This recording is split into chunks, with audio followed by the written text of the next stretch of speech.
Drone FPV Rusia kembali beraksi di medan perang. Kali ini, pesawat tak berawak itu menabrak kendaraan segala medan Ukraina. Rekaman detik-detik serangan diunggah di Telegram pada Minggu 2 Februari 2025.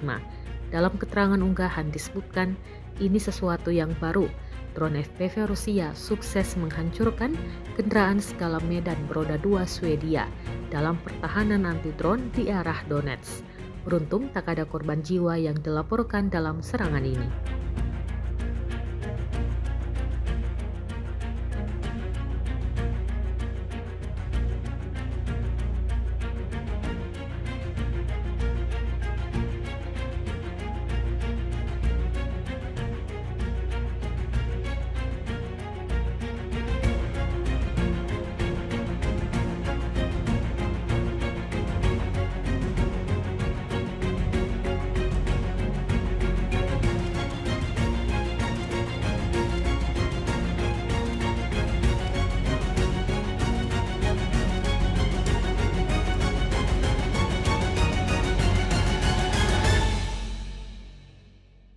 Download Tribun X sekarang, menghadirkan lokal menjadi Indonesia.